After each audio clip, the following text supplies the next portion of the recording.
This morning, we have announced that as a Democratic Alliance, we will be moving and tabling a piece of legislation that will effectively govern how coalition governments work in South Africa.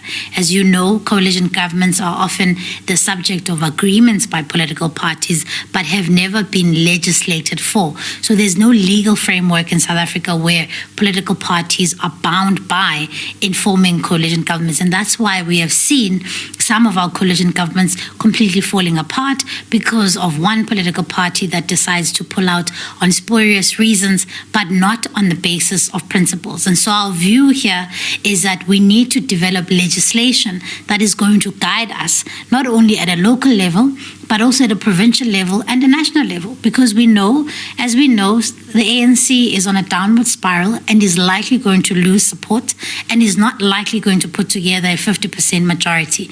If that is the case, we want to assure South Africans that as a DA in Parliament, we are already doing the work to make sure that we are prepared for an eventuality where we might have to have a national coalition government. And that's why we are tabling this legislation and we are starting this conversation today. So the key proposals include introducing a threshold like many countries around the world have done. Countries like Germany, like Denmark, have introduced a threshold through which you must attain a certain number of votes for you to be part of a coalition government. That's important because what you don't want is one singular seat or one singular person who represents a party to be able to be the swing vote between collapsing a government or keeping it together. So we're doing this not to exclude people, but we're making this proposal so that we can keep our government stable in order for them to continue serving the people of the communities. And secondly, some of the proposals that we have here is that we want to introduce a political registrar. What we've seen, some of the issues that have been coming out of coalition governments is that there has been a lot of instability and destabilization of governments because of personalities, because of political infighting. What we want is an independent arbiter, an independent registrar that will be the custodian of the coalition agreement that is in place, that is formalized, and that is codified. They will have conflict resolution mechanisms that are built in there. They will be the ones who are the custodians of it. If a political party wants to pull out of coalition government, they need to state it is on the basis of this provision that we are pulling out of this coalition government. It cannot be just on the basis that we found somebody better, because again, it disadvantages the people who are most reliant on government services. And we want to introduce also the amount of time it takes in accordance to law, it takes for provincial governments, national governments, and local governments to formulate a government. Currently, the law states that you've got 14 days after the declaration of an election.